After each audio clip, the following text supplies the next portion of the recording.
In the hole. Campfire di tepi pantai yang indah. Campfire. Allah. Kita campfire ni ada tilam tau. Bila ada tilam, kita baring. Kawan-kawan di sana Yasin Senario, Penebar Roti Canai. Hiking macam mana hiking? Hiking show. Hiking is good. Sampai sebelah kena hiking. Speaking sia. Setelah mengikuti program Pulau Tiaman Kampung Genting, kata-kata semangat sikit untuk 2025 yang bawa ke 2026 akan datang. Tak tahu. Saya orang baru. Jawapan dah senang guys. Tak tahu. Sepatah dua kata. Okeylah, tempat ni best.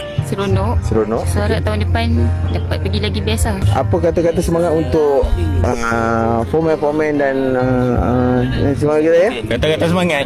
Ni budak-budak ni. Bulan lepas cuti, bulan ni cuti lagi. Mantap bos. Memang rajin bawa cuti ya bengkel ni. Lepas berak jangan lupa cibuk.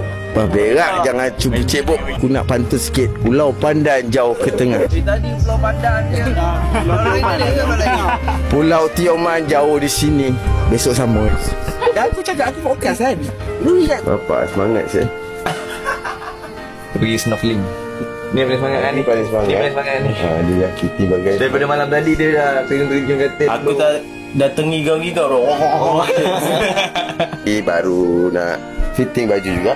Pernafasannya nak masuk dalam air. Yang paling penting sekali life jacket ni. Kita masuk dalam air. Kita dapat rekod. Rakan-rakan sekalian semua. Dapat semua apa ke? Ada. Masuk lagi. Tak, macam mana? Memulakan dengan bismillah. Training pun dah ada. Lepaskan keras. Bawa korang. Semoga selamat dan semoga dipermudahkan dan teruskan ya. Aku bawa kata-kata semangat sikit ni. Untuk bagi saya first time ni. Okey. Mana yang saya hati-hati cuba yang mana yang tak buat tu. Ya. Tapi semangat lah. Kau tolak buat tak ni? Jaga perjalanan tempat yang dari tempat yang untuk kita snorkeling lah. Kita ada satu boat. Jadi selalu kita kan ramai. Jadi kita menggunakan dua boat dah. Kita ada tiga duduk depan tu. Saya beri semangat. Amin. Senang, senang. Tanya tu. Laju-laju dia berhenti kan mabuk ni lah.